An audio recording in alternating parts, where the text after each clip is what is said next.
Hey, welcome back to the Scorpio channel. My name is Laura, and I'm going to do a general message for Scorpio. Know that energy is fluid, roles could be reversed. Always interpret the message as it best resonates with you. Also, know if you're new to my channel, I like to go deep within my readings. I like to also look at the spiritual blocks, the shadows, and see how they play out as karmic themes along with everything else. We actually focus more on the shadows than we do on what this person's going to do. Because a lot of times we don't understand why our person is doing what they're doing if they have feelings for us. So this is why we focus on that, and we focus on why you attracted this person into your life and how you may be able to shape shift the energy, or what you would need to do to integrate the spiritual lesson to make sure that no other person that has the same type of behaviorisms and habits feels so comfortable to enter into your life. See, we always contribute to the undesirable life experiences. So when a karmic comes to you, um, they wouldn't be able to create any negative karma within your life if you weren't, contributing to the situation. So we always want to understand why situations play out so that if we don't like what's playing out, we have the opportunity to break the karmic cycle. All right. Now, if you want to enter into winning a free reading with me, obviously you need to be open to getting a shadow reading. You also have to like the video, subscribe to the channel, and write the word of the video in your comment bar. The word of the video is always on the first card that I pull out, is the first word on the first card that I pull out. Is the underlining energy that tells me why everyone's doing what they're doing. This is important when you look at shadows, when you look at the blocks.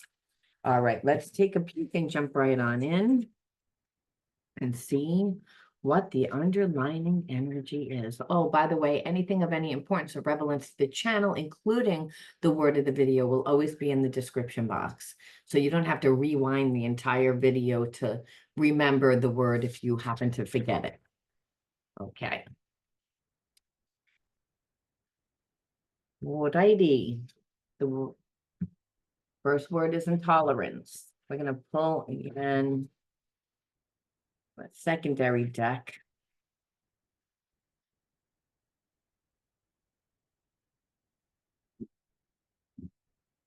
See, da, da, da, da. Cruel. So I feel like you've done a lot of work on yourself, Scorpio, and you were connected to someone that there was a really deep connection. However, this person didn't treat you good well. And I feel like you've done so much work on yourself that you just, again, if this person isn't going to come and correct, if this person isn't, and I feel like they've been in separation from you for quite some time now. So there's also a sense of you're not looking for someone to just come back into your life to go back into the same karmic cycle. And there's a sense of that this person knows that they didn't treat you well because of the energy that you're radiating off. Like you've actually like shut your energy down to this person. So if this person wasn't acting like they cared and they weren't giving it any attention, or you felt like they weren't giving it any attention, I don't think that they were. I think that they are now, because they see that they didn't treat you well and that you really do like not have any tolerance for people to not treat you with the upright most respect. And I feel like this has actually made this person like you more. This has made this person think about you, think about their own life. I feel like um it's just this person I don't think is doing anything because I feel like they know that they crossed the line. They were cruel, they were mean, they treated you without any respect. They treated you as if you were replaceable. They treated you as if you were an option. They lied to you. They manipulated you. They thought that you were naive. And so all that energy that I feel like that this person gave to you it's not that you didn't know what they were doing, but I felt like they weren't in your life consistently. So it wasn't like they were consistently treating you like shit. And it wasn't all the time that they treated you badly, but there was an arrogance to them. And so, like I said, you didn't notice it, and this person um, didn't notice either that they were elevating their ego. Meaning, I think that they had to like talk down to you, treat you badly, in order to feel secure with themselves. Did they know that? No, I feel like that's their, the ego runs the show on this person the majority of time. So this is the underlining energy. So I kind of feel like no one's doing anything. And they're not doing anything because you're like, I'm not going to go to you and apologize to you or strike up a conversation or act like I even give a shit because you don't deserve that. And this person is like, I don't even think that you want to hear from me. I don't think that, do I even have a right to come towards you? Um, like I said, I feel like it was a long time. And there's just an energy that you're giving off that's like, I'm not putting up with the bullshit. And I feel like you're kind of got that way with everyone in your life at this time. And then you might be like, I never had a tolerance for people being cruel. It's just your intuition wasn't keen on looking for how people were cruel to you. I feel like you always gave people the benefit of the doubt, and a lot of times you wouldn't see how they were talking to you or what they were insinuating, because again, you're not coming from that level of consciousness. You're not a cruel person. You're not a manipulative person. You actually care about people. And so I feel like because you are an emotional people, a lot of people use your emotions against you. They're like, oh, look, you're so naive. You're so stupid. So I feel like you've been programmed now because it's happened too many times with this person that they're not going to visit the same version of you, and they're afraid of that. That's why they're not coming towards you. They don't know what they're going to get. They just know that they're not going to get the same version. And that's because of their inconsistency in and out, like keeping their foot in the door. Um, I feel like that's always how a person begins to be cruel. It's like the inconsistency, not allowing your spirit, not allowing your mind to have peace, right? Because when someone's in your life consistently, there's a sense of reliability, there's a sense of feeling safe. That if a person comes in and out, there's a sense you don't know what they're doing when they're out. They're not connecting to you emotionally. And so they're deliberately creating this illusion that you can't trust them. And they're deliberately doing it.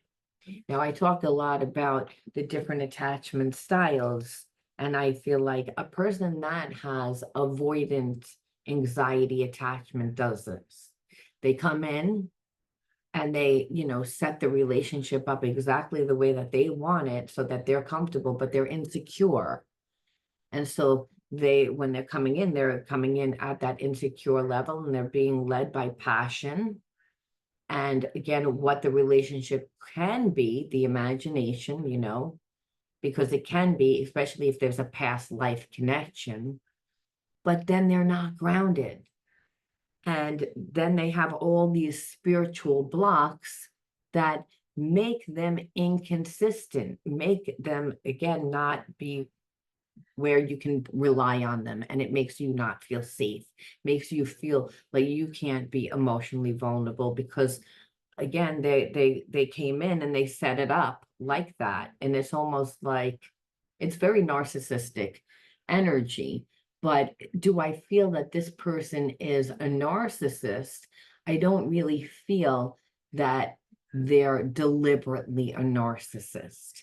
I feel as if it's a coping mechanism. Nevertheless, you get the same manifestation from when a person is being led by their wound, or if it's just the behaviorism, it doesn't matter. It's like you're still obviously getting the same thing. It's just we like to know that it's not intentional, that the person doesn't really realize what they're doing. Or they realize what they're doing, they don't know how to stop doing what they're doing. And then when you call them out on it, they're defensive. Now, people that have anything except for secure attachment styles, they're not going to be able to communicate properly. When you look at all the attachment styles aside from the secure attachment style, what happens is that everyone's insecure. No one's coming from their level of consciousness of their true self. And it's because of whatever happened in childhood, what they didn't get. So they actually unconsciously recreate the same environment because they learn to adapt the way that the parent dealt with them, which is from a detached place. So trying to have a conversation with this person in the past about their inconsistency, you weren't met with open communication where you felt safe. It's again defensive. Like, why are you asking me? Why do you not trust me? Like all these things, not realizing that this person has shown you the inconsistency where they created the illusion like you weren't that important in their life. And not even when you tried to explain it to them, they didn't want to hear it. Again, they took it as an attack. And I think it made them mad. I feel like it made mad. And then it's again, this person tends to be like cause trouble in the relationship as soon as like this is the avoidant style now. Now we see the avoidance style where it's like, okay, I'm defensive, but you're not letting go of it. I see it's still affecting you. It's still affecting our relationship where you're not going back to the same version of yourself.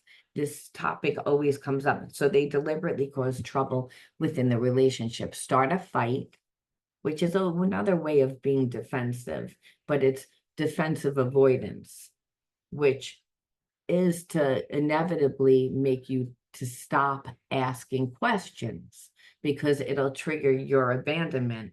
Now, first of all, this person didn't give you the time to and didn't make you feel important, and then but wants a place in your life. And we know that because they're coming in and out. They wouldn't be even inconsistent if they didn't want a place in your life. They want a place in your life. However, they don't care whether they're taking like your entire pizza pie and they're only giving you a quarter of a slice. Because again, you'll always be depleted. And this is what we see. And that's what happens with avoidant style attachments that have a lot of anxiety. They create a lot of lies and illusions of why they can't be around, why everything else is more important. They act like the victim. They'll become the chameleon in order for you to feel sorry for them, to let them do whatever they pretty much want to do. So I feel like this person would turn on like the emotions sometimes and make you feel really happy and secure, and then other times like act like you weren't important. The inconsistency of it, not just the person coming in and out of your life, but the inconsistency with their moods tells you everything about this person. And I feel like after a while, you just stay stuck in grief because you're always angry, like when you're attached to this person. I also feel like this person has, because they compartmentalize and because there's a part of them that really feels defective because they can't connect on a deep level with anyone, and they really do feel like they try, but they have so many bad experiences from their relationships, from them not treating people properly. Again, always like with this attachment style. An attachment style is almost, it's very addictive. So it's like you have high highs and you have low lows, and it's again created from the inconsistency of on an emotional and psychological level, and the inconsistency of their actions. It continually again triggers abandonment in you as well as rejection. And what inevitably it does is they don't give you any more. They just keep you put because you begin to doubt everything about yourself. And this person then winds up is very stubborn. They don't want to, like when you try to talk to them and try to get reason, they don't let you see anything else except for that. It's a gaslighting technique of where this person tends to knock down a person's self-esteem. And they knock down a person's self-esteem where they doubt themselves. And it's mainly because everything that they see that you say in a conversation, they see it as like a criticism. So if you're sitting there waiting for this person to feel regret, it's like they don't really feel regret from treating a person badly because they don't really think that they do. They're more stuck in their pride. It's like, so again, it's just very selfish behavior, which, like I said, I didn't really feel like this person's a narcissist. However, they have a lot of narcissistic tendencies because they want everything their way. And they don't care if they use like this type of behavior, this cruel behavior in order to get what they want. And so, like I said, it inevitably it keeps you stuck in a place of fear, stuck and stupid, right? When we're in fear because we don't know what this person is going to do due to their inconsistency. We don't know what they're going to do because of their moods. So it creates a real, I almost feel like this person has mental issues, but maybe not narcissistic, but again, a lot of narcissistic tendencies. So just being with them, you didn't feel safe. And I feel like this is why you're like, no, I don't have any tolerance for it, for this, because you deliberately do what you do.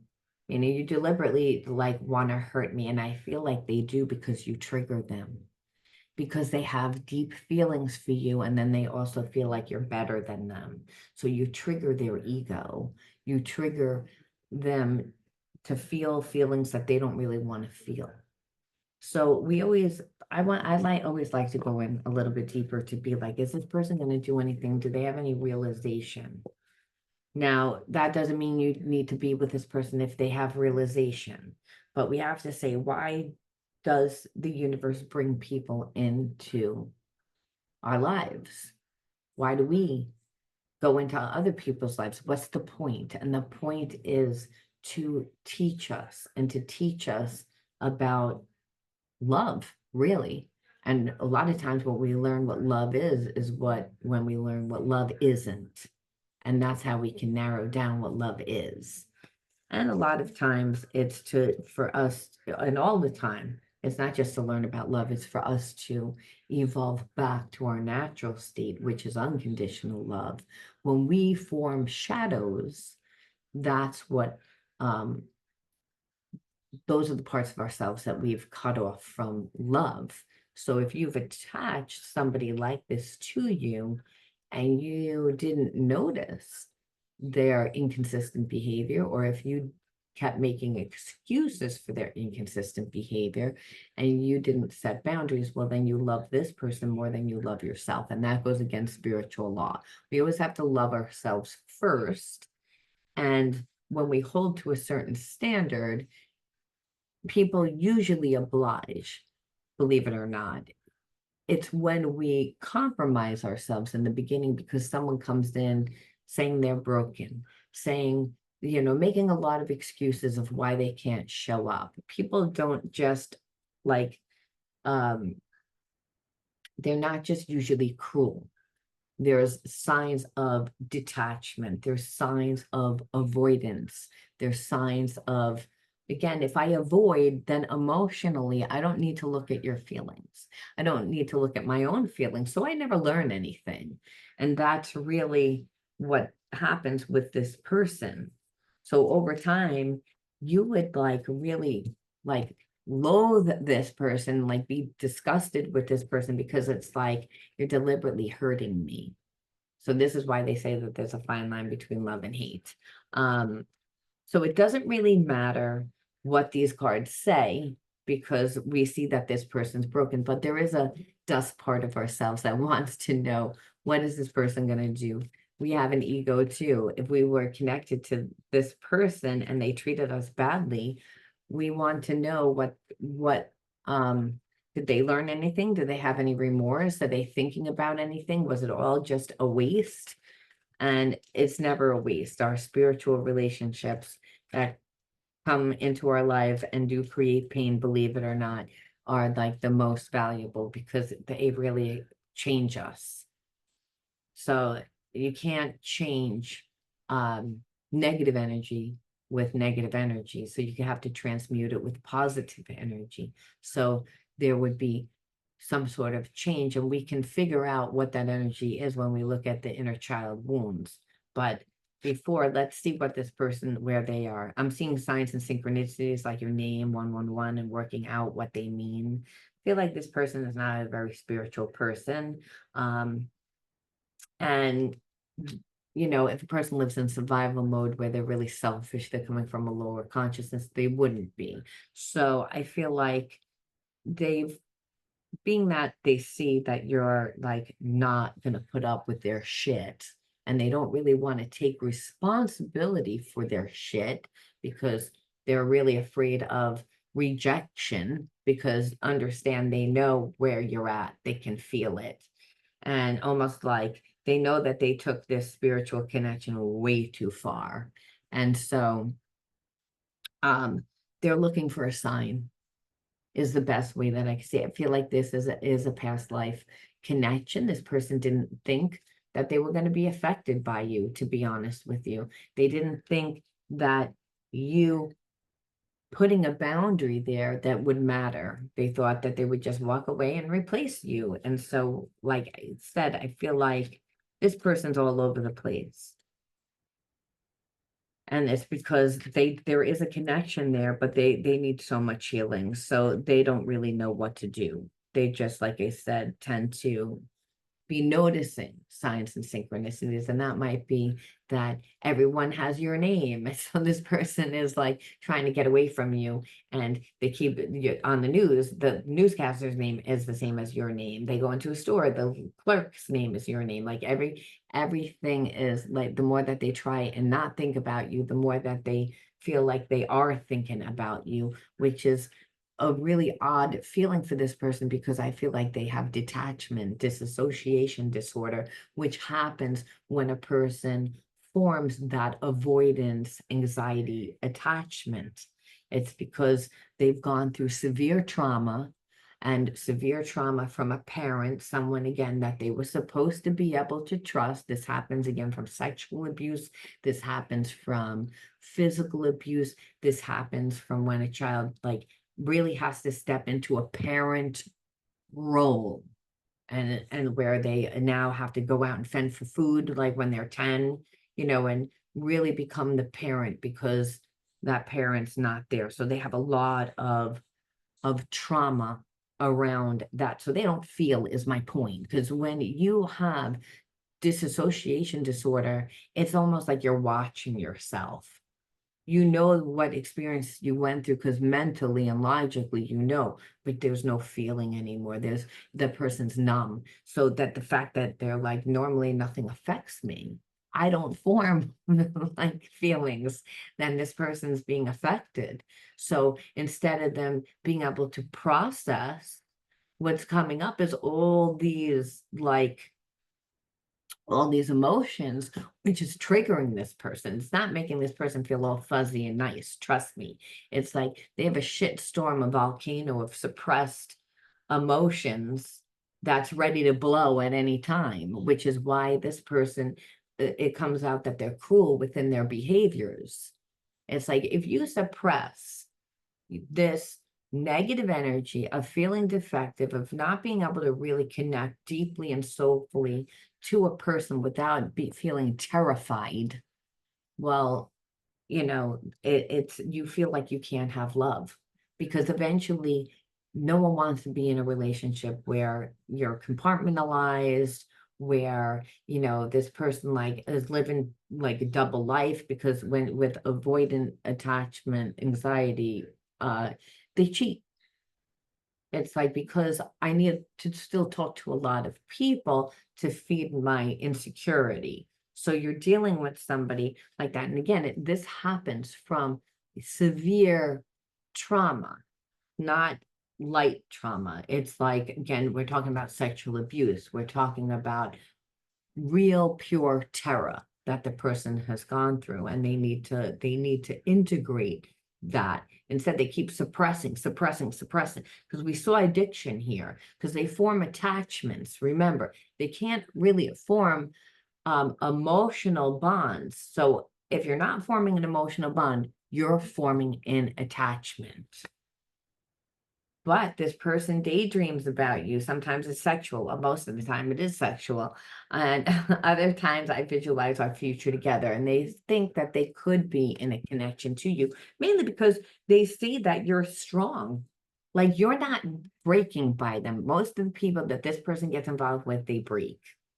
And they break them down mentally because of the way that they are. They're cruel. And they're not cruel when they're coming in, swatting you and hitting you. They're playing with your minds. And the thing is, I feel like, you're like detached from them. Then you're like, I'm not putting up with your bullshit. I don't care what the fuck you're showing me. I don't care. Like, you've reached a point of like, I'm intolerant to your bullshit. Now, it said cruel, but it's the same thing. It's because what it is it's bullshit. You want to get a rise out of me. Yes, because that's still an attachment. I have feelings for you. I have to take your energy somehow. It's a lot of narcissistic tendencies that we see here. But I don't believe that this person's a full-blown narcissist. They just have so many other disorders going on. I need you to trust me and believe I am working towards a union with you. So it's, again, they do plan on coming back to you, believe it or not, because they can't shut their feelings off. However, like I said, just because that they're plan on coming back to you doesn't mean that you should take them back. Like, this person again feels like they're your twin flame. I feel like this is what spirit is saying. If they are your twin flame, expand your concept of what a twin flame is. It's more than a romance. It's deep soul activation to heal in order to embody love and light. So again, I believe, like, with this person, like, you have free will. Okay. Some of you guys will take this person back. Some of you guys won't take this person back. However, you being you and setting boundaries and with not taking their bullshit anymore has done something to this person, because they're used to being able to do whatever they want, and they're used to not having feelings. So being able to do what they want and not having a bond to somebody, they leave a wake of, hurt people. So the universe obviously wanted this person to stop doing what they're doing, even though they're not really aware of what they do. And so I feel like this person, is affected because they do have a soul's connection to you. They just tried to manipulate the relationship the way that they manipulate all other relationships. So this isn't that this person did this to you per se. This is the way that they navigate their relationships, and the universe wanted them to stop it. And I feel like the universe also wanted you to take a big look at yourself, to learn things, because this person clearly wasn't giving you anything. Their inconsistency, and then like you having to worry whether or not like they're going to be mean, say something, do something, make you feel, you know, inadequate. Again, everything is to doubt you, to keep you put, to smush down your self-esteem as low as theirs. So you're not going to question them, that you're not going to challenge them. That didn't happen. They misjudged you. So, but nevertheless, like, why did you attract this person? Because the universe doesn't just bring people into our lives that one person needs healing. That's like this. We need to learn something. We needed to like awaken certain, suppressed trauma that we had that was blocking us from manifesting. And obviously manifesting a healthy relationship, manifesting, I would say, security in life. When we attract a person that's cruel, we don't feel safe. But the irony is we wouldn't we don't feel safe to start with. That person brought it out more because, again, of the environment that they tried to create for us. So I would say we always look at the inner child wounds, obviously, because that's where most of the shadows come from. So we have to say again, like they created an environment. What was the environment that you grew up in? And it's abandonment. I don't know if you could see that. It's really like crazy, but it's abandonment. Um, and that's exactly what they tried to do. Their inconsistency was to, if I keep triggering you where I show you that I'm never going to show up, what I'm saying is that you're not important. And I said that it wears away at your spirit over time. And that's mainly because this person's spirit is sick. I feel that's what I call like these type of behaviorisms that come that you're spiritually sick. Because when we have healthy attachments, we're attracting someone that's supportive and loving and wants to see good, not someone that's jealous, not someone that, deliberately is mean to gain control. That's called dominance. And that was done to your person in their childhood. And they're going into like every relationships creating the same. They just normally don't have feelings or attachment. So this is where you're like, I am like not tolerant to this behavior, to the abandonment, like that you're constantly triggering me with, making me feel like I'm not important, belittled. Again, growing up in an environment, it doesn't necessarily mean that when you're abandoned, that you're being abandoned physically, but if a parent is belittling you and making you feel bad, and that's kind of this is the same environment that you grew up in, that I feel like this person recreated that cruel energy. Well, when you're a child, if you're belittled by a parent, you definitely don't feel safe. You definitely can't be emotionally vulnerable. You're not going to form an appropriate attachment. So I feel like you formed anxiety attachment, which means that, which is anxious attachment, which is when a child, again, does not get enough love and support. So they continually look for validation. One little argument, it really bothers them, that they're always trying to prove themselves, that they're always looking for love. And because they're always looking for love, they never get love. Now, we'll always see this type of dynamic when we see an empath and a narcissist, when we see, again, these paradoxal energies, the relationship wouldn't be able to work if you had two people that were, avoidant style, anxious avoidance style, that like no one's around, no one wants to talk about anything. But now the dynamic is anxious, attachment, which is I can't have love. Like everyone leaves me, abandonment, like I don't feel good about myself, so I should just settle for less. So you grew up in that environment. You did a lot of healing on yourself. This person felt the energy of, I believe you guys are past life soulmates, and in the past life, this person was able to do that, comes back into this life, and assumes that they can treat you the same way because they saw what you went through. And if they didn't see what you went through, they know because you told them. Because a soulmate does open up, they do share before this person showed you that they were like I said, before they showed you that they were really in balance. I was going to say a narcissist, but like I said, I don't really feel like they're a full-blown narcissist. I feel like they have so many other things here. I would even call them like a like sociopath, and in some, because again, their way is to normally not be nice, in order to steal energy. Hurt people hurt people.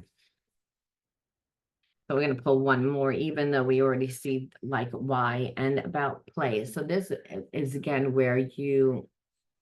where I see this as something like you were an imaginative kid. You were someone that normally is would be playful, but I feel like because you grew up in an environment where you didn't feel safe, where your self-esteem was knocked down, that you weren't able to play. However, your personality is to be more like a free spirit. And I think that that's actually what triggers this person, that you're just happy in life. And because free spirits are, and they go out and they experience different things. And like I said, this person's just an angry person. I feel like they created the dynamic that you grew up in. And it was for you to look at that, where Spirit's saying, you need to go out and play now. Because when you go out and play, you find yourself. And when you find yourself, you treat yourself better. There were signs along the way in this relationship that this person had problems due to their inconsistent behavior. You tolerated it. You made excuses. Well, we weren't really that close, and I didn't want to seem as if I was controlling. Bottom line is, it's when you go out and play, like I said, you'll meet new people. When you join things that resonate with you, there you'll fill your soul. That unfortunately, due to the environment that you grew up in, I think that you learned to deal with it very well, but you weren't honoring yourself, where you knew what all your options are. You know what life really has to offer you because you lived too safe because of the trauma that you grew up in. And because you wanted to live safe, the first person that came into your life, or the person that came into your life that wasn't really treating you horribly, but they weren't giving you what you wanted either. You were willing to overlook that because of, again, wanting to create the stability that you didn't have in childhood. However, you're wounded. So Spirit's saying, only I can change your mind and your heart. And that's about through you creating yourself, through you being like a child, going out and exploring and finding out what really you resonate, what fills your soul, what's gonna change your perceptions about life and situations. And believe me, Spirit says, I'm gonna bring you people and situations and experiences that do so. Just don't have any expectation. Don't have any expectation. Just go out and have fun, and allow yourself to see that there's a whole other world out there, but you need to reprogram the way that you see yourself and the way that you allow people to enter into your life, that you shouldn't just settle for anything. And that's why I created this situation, because you need to still transmute your childhood wounds. Now you have awareness, but awareness is not enough. You're not in physical form just for awareness, Spirit says.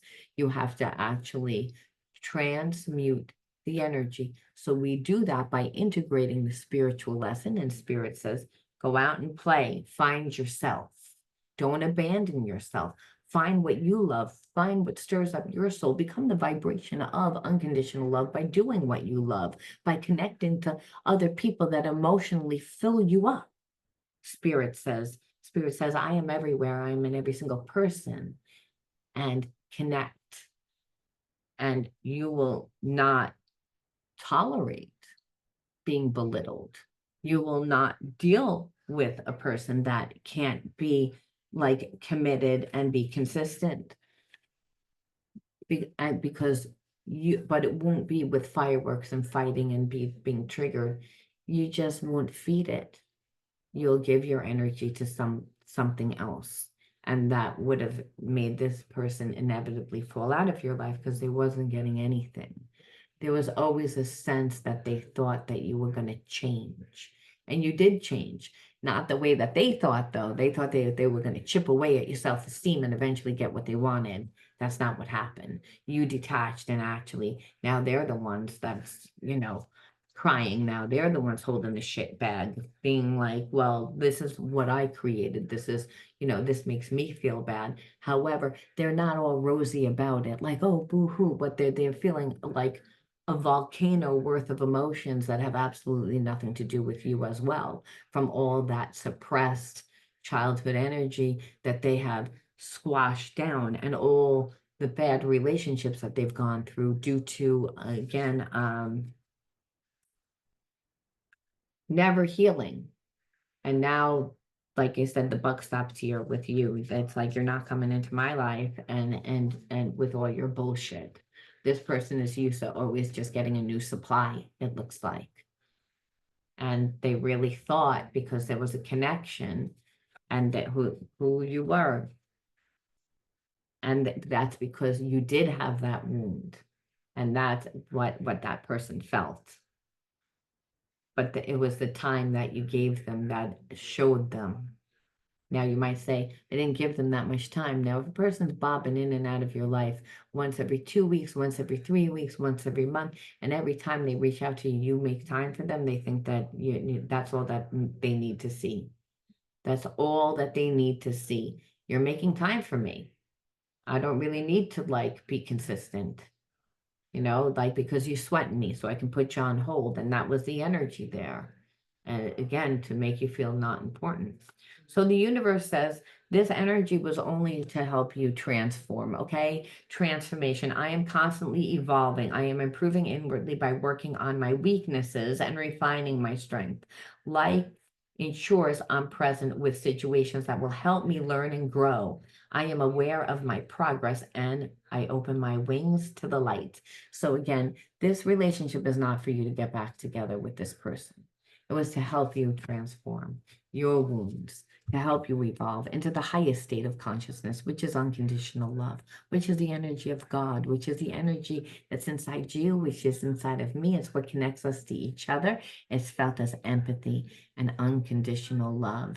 And that's our job here now on the planet, to help us raise our energy to a place of unconditional love, to help transmute the negative energies of prejudice and all the other, lower consciousness that divide us, because really we're all connected. All right. I'll see you guys soon. Bye, Scorpio.